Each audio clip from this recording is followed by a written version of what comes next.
আমাদের সংগঠন খেলাফত মজলিসের যে লক্ষ্যটা আমাদের দলের যে গঠনতন্ত্রে আছে সেই লেখাটা আমি আপনাদের একটু পড়ে শোনাই যে ইসলামী বাংলাদেশে ইসলামী আদর্শের আলোকে, আমার সাথে বলেন, বাংলাদেশে ইসলামী আদর্শের আলোকে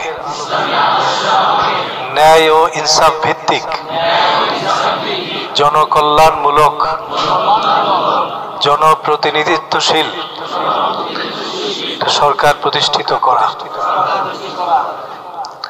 এখান থেকে বোঝা গেল যে আমরা একটা সরকার প্রতিষ্ঠিত করতে চাই যেটা ইসলামী আদর্শের আলোকে হবে, ঠিক আছে। দ্বিতীয় হলো এটা ন্যায় এবং ইনসাফ ভিত্তিক হবে। তৃতীয়ত এটা জনকল্যাণমূলক হবে, ওয়েলফেয়ার, জনকল্যাণমূলক। আরেকটা হলো জনপ্রতিনিধিত্বশীল, অর্থাৎ জনগণের প্রতিনিধিত্ব, জনগণের সমর্থন এই কাজটার মধ্যে থাকতে হবে। আমি আপনাদের একটা কথা বলি, এই যে আপনাদের ইমাম সাহেব নামাজ পড়েন, আপনাদের হাদিসের মধ্যে আসছে যে যে লোকদের ইমামতি করে, কোন নামাজের ইমামতি করে, তার নামাজ এক বিঘত পরিমাণ কানের লতির উপরে নামাজটা উঠে না। লা তুরফাউ সালাতুহুম আযানাহুম, মানে কানের লতির উপরে আর নামাজটা উঠে না। আরেক হাদিসের মধ্যে আসছে যে নামাজটা তার কবুলই করা হয় না। আরেক হাদিসের মধ্যে আছে যে এক বিঘত পরিমাণ উপরে উঠে না। লা তুরফাউ সালাতুহুম, কোন লোকটা জানেননি? ওয়াহুম লাহু কারিহুন, যাকে লোকেরা পছন্দ করে না, যে ইমামটা কি করে না। এটা আলোচনাটা ভালো করে শুনবেন ভাই। তো এটা হলো আমাদের শরীয়তে ইমামত দুই ধরনের আছে, একটা ইমামতে সুগরা, একটা ইমামতে কুবরা। ফিকহের ভাষায় ছোট ইমামতি আর বড় ইমামতি। এই যে মসজিদে আপনাদের হুজুর নামাজ পড়ে আপনাদেরকে, এটাকে বলে ইমামতে সুগরা, মানে ছোট ইমামতি, বুঝছেননি? আর রাষ্ট্রে যে শাসন ব্যবস্থায় যারা থাকেন যে ইমাম, তাকে বলে ইমামতে কুবরা, মানে বড় ইমামতি। ইমামত শব্দের অর্থ হচ্ছে নেতৃত্ব, লিডারশিপ। বাংলা অর্থ কি বলেন? নেতৃত্ব। তো ইমামত নেতৃত্ব আছে কয় ধরনের ভাই? তো ছোট ইমামের যদি অবস্থা হয় যে জনগণ যদি তারে অপছন্দ করে, ওয়াহুম লাহু কারিহুন, যে তার প্রতি মানুষের অপছন্দ যদি থাকে, তো বলে যে তার ইমামত, তার নামাজ আল্লাহ পাকের কাছে কবুল হয় না, এক বিঘত পরিমাণ উপরে উঠে না, কানের লতি অতিক্রম করে না। ভাইরা আমার, তো সেখানে যিনি বড় ইমাম হবেন, সেই বড় ইমামকে যদি মানুষ অপছন্দ করে, পছন্দ করে না তারে, তাহলে তার নেতৃত্ব কি আল্লাহ তাআলার কাছে গ্রহণযোগ্য হবে?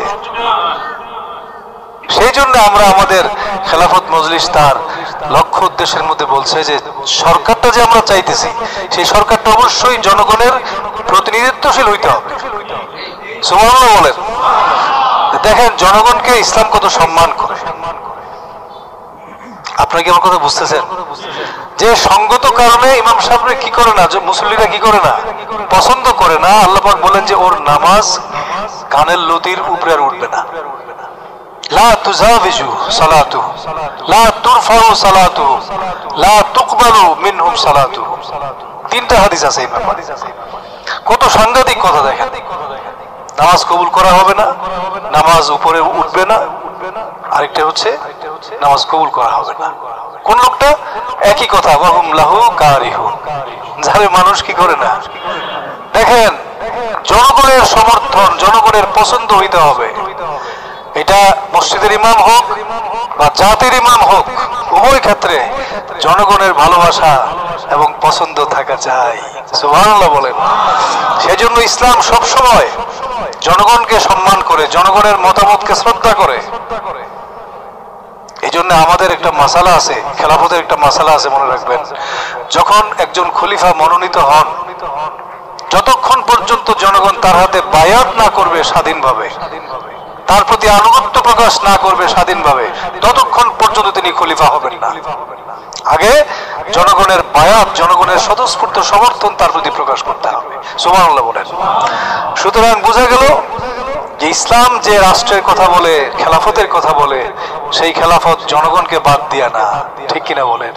সেই জন্য খেলাফত মজলিস বলছে যে সরকারটা আমরা এমন একটা সরকার চাই যেই সরকারকে জনগণ পছন্দ করবে, জনগণ ভালোবাসবে।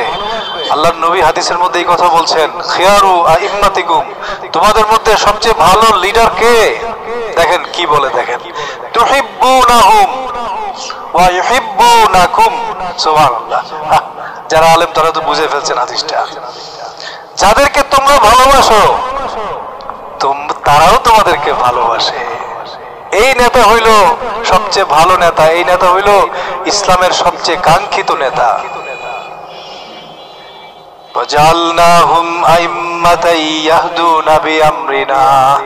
এরকম নেতাই আল্লাহ পাক বানাইছিলেন আম্বিয়া আলাইহিমুস সালামদেরকে, যারা আল্লাহ পাকের হুকুম অনুযায়ী যারা মানুষের মধ্যে শাসন চালাইতেন, মানুষকে পথ দেখাইতেন, জনগণের খুব পছন্দশীল ছিলেন, ভালোবাসতেন জনগণকে, জনগণও তাদেরকে ভালোবাসত। ভাইরা আমার, এই ধরনের সরকার, এই জন্য আমরা বলছি আরেকটা কথা, যে সরকারটা অবশ্যই জনকল্যাণমূলক হইতে হবে, ওয়েলফেয়ার, মানুষের কল্যাণে কাজ করবে।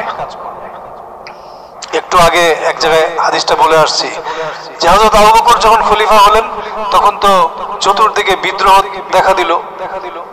যারা কিছু লোক তো জাকাত দিতে অস্বীকার করলো, আর কিছু লোক মুরতাদ হয়ে গেল। হযরত আবু বকরকে তাদের সঙ্গে লড়াই করতে হয়েছে, যুদ্ধ করতে হয়েছে, সেজন্য তিনি মানুষের জন্য কাজ বেশি করতে পারেন নাই। তাছাড়া তার খেলাফতের মুদ্দত ছিল কম, 2-2.5 বছর ছিল।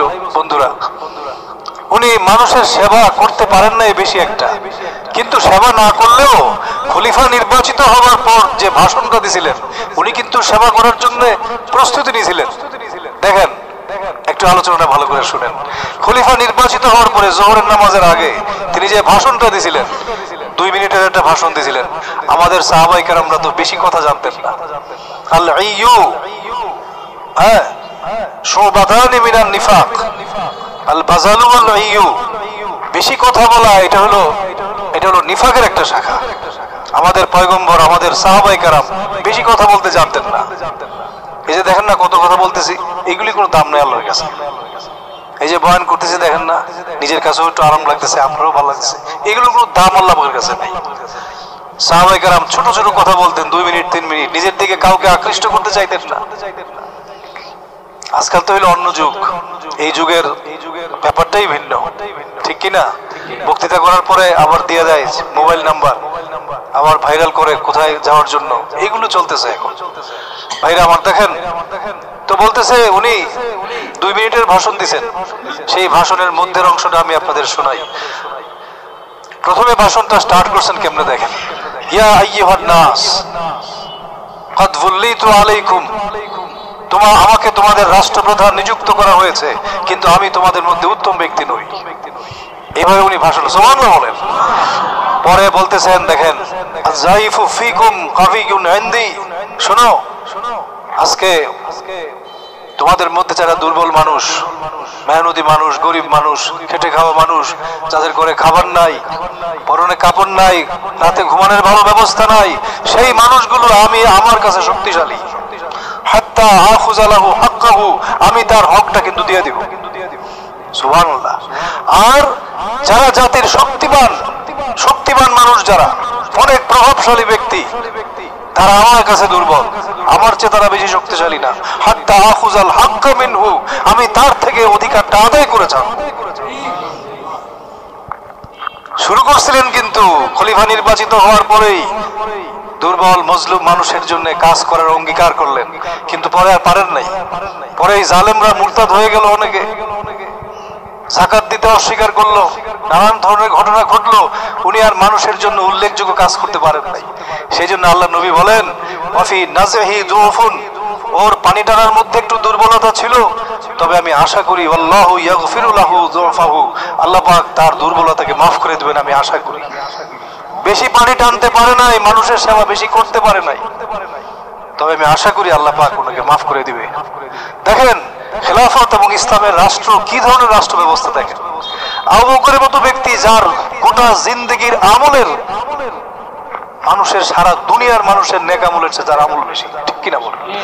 সেই মানুষের জন্য আল্লাহ পাক বলতেছেন, রসুল বলেন যে আল্লাহ পাক তাকে মাফ করবে আশা করি, কারণ খেলাফতের কামরা ছিল মানুষের জন্য সেবা করা, মানুষের যার পোশাক নাই তার পোশাক পরানো, যার ঘর নাই তার ঘর দেওয়া, যার পেটে খাবার নাই তার খাবার পৌঁছানো, রোগীর সেবার জন্য রাত্র জাগা, এই ছিল খলিফার কাজ। তাও বকর করতে পারে না, ওই কারণে করতে পারে নাই, মুরতাদদের বিরুদ্ধে যুদ্ধের কারণে। কিন্তু আমি আশা করি আবু বকরের এই অনাকাঙ্ক্ষিত ত্রুটিটা, অনিচ্ছাকৃত ত্রুটিটা আল্লাহ পাক আশা করি মাফ করে দিবেন। তারপরে বালতি নিল কে?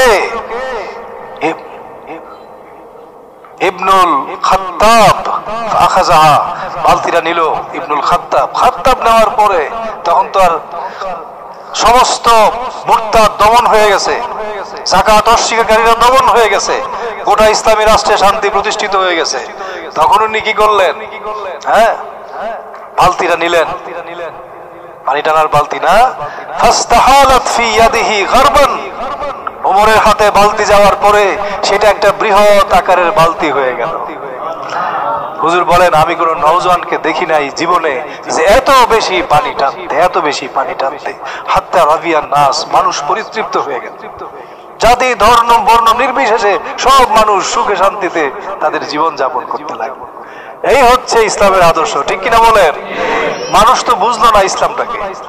আজকে আমার সাব্বির ভাই বলছেন নতুন রাজনৈতিক দল গঠন করা হচ্ছে, ভালো, দেশ এবং জাতির মঙ্গলের জন্য যেটা ভালো সেটাকে আমরা স্বাগত জানাই। কিন্তু যদি রসুলের আদর্শকে ধারণ না করেন কোনোদিন শান্তি পাবেন না। যদি আবু বকরের আদর্শকে গ্রহণ না করেন, যদি ওমরে ফারুককে আদর্শ হিসেবে গ্রহণ না করেন, জিন্দেগিতে সেই কাঙ্ক্ষিত স্বপ্ন পূরণ হবে না।